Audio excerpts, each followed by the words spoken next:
আমি আপনার এলাকার মানুষ, আমার না, বাইরের থেকে যারা অতিথি ওদের খাওয়াই আমার লাগবে। উত্তরের মধ্যে একসময় আয়নালের গরুর মাংস ছিল খুবই বিখ্যাত। এখনও তারা বেশ ভালোই বিক্রি করেন, তবে একটু যে ভাটা পড়েছে তা বোঝা যায়। বর্তমানে খুবই জনপ্রিয়তা পেয়েছে আয়নালের গরুর মাংসের মতোই আরও একটি গরুর মাংসের দোকান। সেটা হলো বিসমিল্লাহ হোটেল এবং তাদের দোকানের রান্না করা গরুর মাংস। কয়েক ঘন্টায় এরা কয়েক মন মাংস বিক্রি করেন, সাথে ভাত ভর্তা আর বিশাল বিশাল সাইজের নল্লি তো আছেই।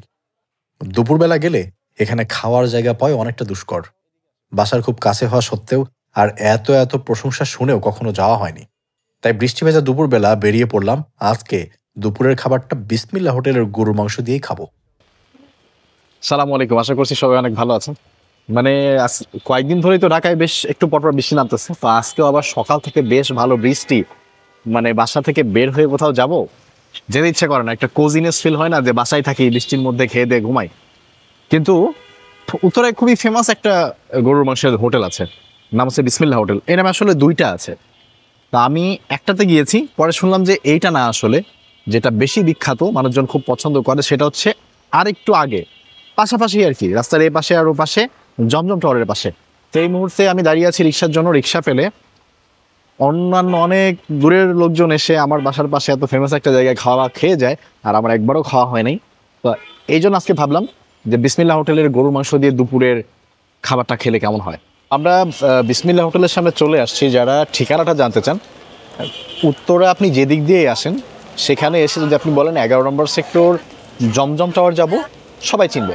কিন্তু একটা ক্যাচ হচ্ছে, এটা জমজম টাওয়ারের পাশে বিসমিল্লাহ খাবার হোটেল নামে আরেকটা হোটেল আছে।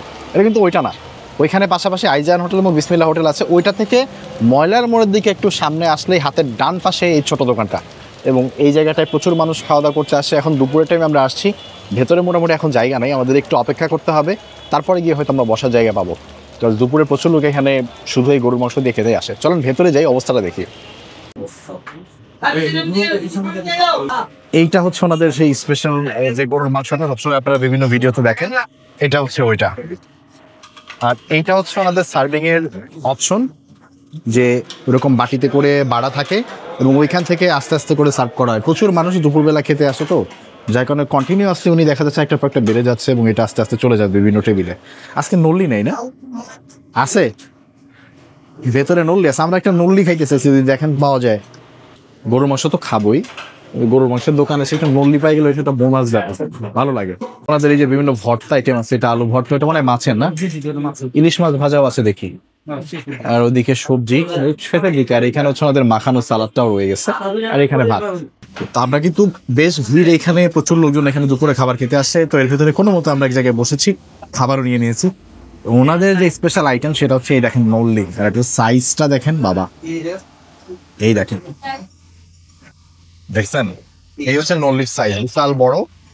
এইটা হচ্ছে আমাদের বিশাল সাইজের সেই নল্লি।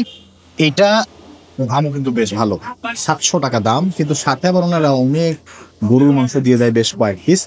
এইটা হচ্ছে ওনাদের যে স্পেশাল গরুর মাংস প্যাকেজ, সেটা এখানে দেখেন 300 টাকা এটার দাম। এখানে 3 আর 3 6 পিস, হাড্ডি সহ 7 পিস, 3 পিস 3 পিস, হ্যাঁ 6-7 পিস মাংস আছে হাড্ডি চর্বি সহ। আর এইটাতেও 3-3-6-5, এটাতে 5 পিস গরুর মাংস আছে, তো ওটার দামই তো প্রায় 250-300 টাকা। আর সাথে এই নল্লি, দুইটা মিলায় একসাথে ওনাদের এই নল্লি প্যাকেজ দাম 700 টাকা। আর এই ভাতের দাম 30 টাকা, যে কোনো ভর্তা নিলেও 30 টাকা করে। তো আমি গরুর মাংসের দিকে যাওয়ার আগে ওনাদের এটা মাছ ভর্তা আছে, এই মাছ ভর্তা একটু ট্রাই করতে চাই। চলেন বিসমিল্লাহ করা যাক, মাছ ভর্তা দিয়ে মাছ ভর্তা একটু খেয়ে দেখি। বিসমিল্লাহ।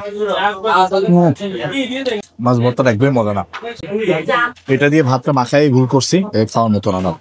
মাছ ভর্তাটা যদিও খুব বাজে ছিল, তারপর আমার মনে হচ্ছিল যেন এই গরুর মাংসটা আমার আশা একটু পূর্ণ করে দিবে, এবং সেই আশাতেই আমি পরবর্তীতে চলে গেলাম যে কারণে এই হোটেলে আসা, সেই প্রধান আইটেম গরুর মাংসের দিকে।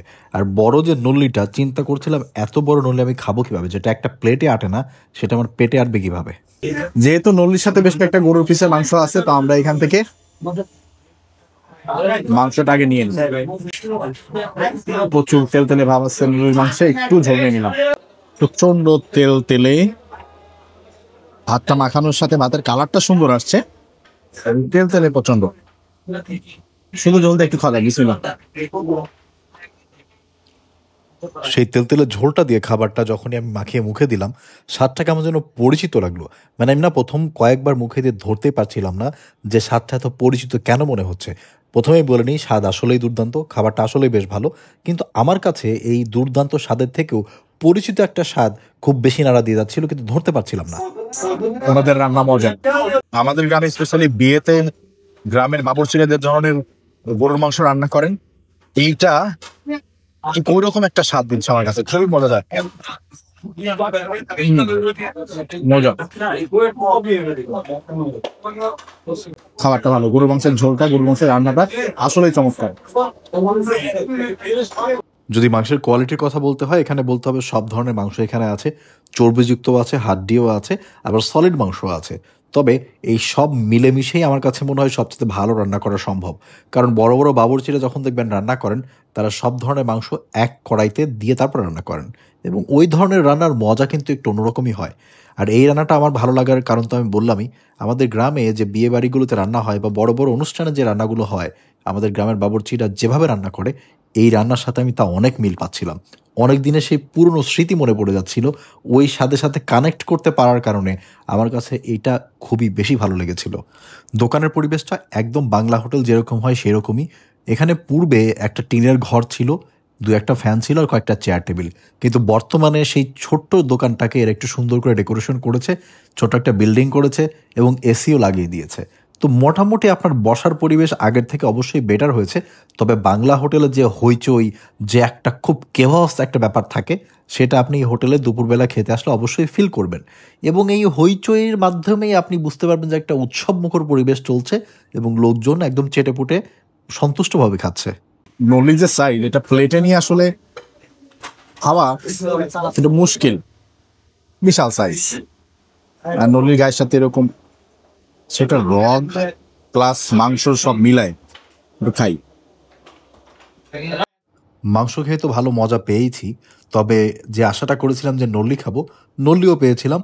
এখন আসলো সেই মুহূর্ত যখন আমার নল্লি থেকে নল্লির যে বোন ম্যারো সেটা বের করতে হবে এবং নল্লিটা খেতে হবে। নল্লিটা আসলে এত বড় সাইজ ছিল যে আমার প্লেটে একসাথে আটবে না, যার কারণে আমি হাতে নিয়ে প্রথমে একটু কামড় দিয়ে নল্লির মাংস খাওয়ার ট্রাই করি। এই নল্লিটার সাথে আসলে রক ছিল না, এটার সাথে একটা মাংসের একটা ছোট্ট একটা পর্দার মতো ছিল, এবং সেটা খাওয়ার পরে আমি বুঝতে পারলাম যে এটা মাংসের একটা অংশ। এই নল্লিটা কোন অংশ থেকে বের করে এইটা আমার একটু জানার ইচ্ছা, যদি কেউ জেনে থাকেন একটু কমেন্টে জানাবেন। এত বড় নল্লি তো একদম পায়ের যে নল্লি আমরা খাই ওইখান থেকে মনে হয় না বের হয়, উপরের রানের মাংস থেকে বের করে কিনা আমার একটু জানা দরকার। নল্লিতে বোন ম্যারো ছিল একদম ভরপুর, মানে সত্যি কথা বলতে আমি তো ওজন করে দেখি নাই, তবে আমার প্লেটে যেখানে আমি বোন ম্যারোটা ঝাঁকিয়ে ঝাঁকিয়ে বের করছিলাম, ওই জায়গাটাতে অর্ধেক প্লেট ভর্তি হয়ে গেছিল বোন ম্যারোতে। মানে আমার এক্সপেকটেশনের বাইরে। আমি যতবার ট্রাই করছিলাম যে বোন ম্যারো বের হোক, বের হয়েই যাচ্ছিল। মনে হচ্ছিল যে অফুরন্ত বোন ম্যারো এই নল্লির ভেতরে রয়ে গেছে, এবং বেশ খুশি হয়ে গেছিলাম এত পরিমাণ বোন ম্যারো পাওয়ার কারণে। এই পরিমাণ বোন ম্যারো বের হয়েছে, যারা বোন ম্যারো পছন্দ করেন তারা বলবেন যেটা কি পরিমাণ টেস্টি হবে। মাংস সহ এটার দাম 700 টাকা, সাইজটা বেশ বড়, আর এর ভিতর থেকে প্রচুর পরিমাণে বোন ম্যারো বের হয়েছে, প্রচুর। আরো আছে এর ভেতরে। একটা ব্যাপার আপনাদের সাথে শেয়ার করি, আমাদের বাসায় যদি কখনো গরুর মাংস রান্না হয় বা অন্য কোনো মাংস রান্না হয়, আমরা না প্যাকেটের যে গুঁড়া মশলা আছে ওটা ব্যবহার করি না। আমার মা দারচিনি, এলাচ, লবঙ্গ এই সব কিছু মিলে পাটায় বেটে তারপরে সেটা মাংসের মশলাতে দিয়ে থাকেন, এবং এর কারণে ওইটার স্বাদ অনেক গুণ বেড়ে যায়।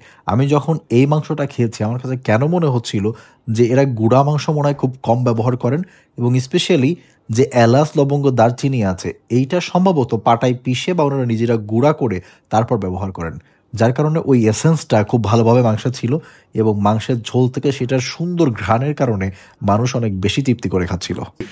বিলটা আমি দিয়ে দিই, আমার বিলটা আমি, আপনার বিলটা আমি দিয়ে দিই। আমি আপনার এলাকার মানুষ, আমার না, বাইরের থেকে যারা অতিথি ওদের খাওয়াই, আমার লাগছে। বলেন, আমি আপনার এলাকারই আজকে না না বলেন বলেন, নাহলে আমি ধরেন না বলেন 01 একটা নল্লি 700, একটা গরু, একটা ভাত, দুইটা ভাত দিছিল, একটা জোর দিয়ে দিছে না, ছোট ভাতটা কিনেছিলেন না? না, আচ্ছা এই একটা গোস নলি, হ্যাঁ একটা গোস, হ্যাঁ বদ আছে দুইটা, একটা আর ভাত একটা, ভাত একটা, পানি একটা। পানি একটা, হাফ লিটার না সেটা? Half litre. আর কিছু? তাহলে 1080। আর হলো খরচ 20, তাহলে 1180। আচ্ছা, আপনারা মোটামুটি এখানকার টাইমিং জানেন, তারপরে ওনার মুখ থেকে একবার একটু শুনে নেন। কটা থেকে কটা পর্যন্ত থাকবেন? ভাই দুপুর 12টা থেকে বিকাল 4টা পর্যন্ত খাবার পাওয়া যায় মূলত। আর বৃষ্টি বাদল হইলে, রাস্তায় জ্যামজট হইলে অবশ্য 5টা পর্যন্ত খাবারটা পাওয়া যায়। রেট তো আগেরটাই আছে। আগের রেটই আছে, 2023 সালে যেটা রেট ছিল এখন ওইটাই আছে, বাড়ে নাই। শুধু এই চেঞ্জের ভিতরে এই যে এসি লাগাইছি, আগে টিনের ঘর ছিল, এখন এসি টেসি করে দিছি, এই আর কি। এটা তো ভালো করছেন, আপনার লোকজন যারা পছন্দ করে আসে একটু আরামে বসে খাবে। হ্যাঁ। সো এই কত যেন ছিল রেটটা একবার বলুন। 300 টাকা ছিল, 300 টাকায় আছে। গরুগোস্ত 300 টাকা, ভর্তা 30 টাকা, ভাত 30 টাকা প্লেট ছিল, এখনো আছে। আর নল্লি হচ্ছে সাইজের উপরে, যেমন আমি খেলাম অনেক বড়। নলি একটা 1 প্লেট গোশ সহ 700 টাকা। একটা নলি 1 প্লেট গোশ সহ 700 টাকা। এটা ওজন দিলে 1 কেজি 200 গ্রাম ওজন হবে পুরোটা। আমি খাইছি, খাই আমি শেষ করতে পারিনি, আমি নিয়ে যাইতেছি। এটা আসলে অনেক বড়, যাই হোক।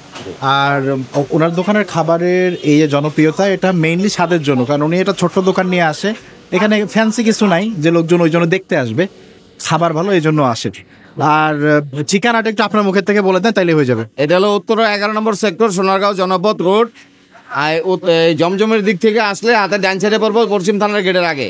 আর 12 নম্বর সেক্টর খালপাড় থেকে আসলে হাতের বাম সাইডে পড়বো, থানার গেট পারে হইলে হাতের বাম সাইডে। এখানে যে আর একটা বিসমিল্লা আছে যে ওইদিকে, ওদিকে আছে, ওটা 13 নম্বরে পড়ছে, ওটা হলো 13 নম্বরে বিসমিল্লা। আর আমার এটা হলো 11 নম্বরে বিসমিল্লা। এটা হলো উত্তরা পশ্চিম থানার মেইন গেটে। মানে যেটা হচ্ছে জমজমের সাথে, ওইটা আপনাদের কিছু না। না, আমাদের কিছু না। ওইটা হয়তো মানুষে ভুল করে যায়, ওইখানে খায়। রাত্রে দিনে রাতে 24 ঘন্টা খোলা থাকে।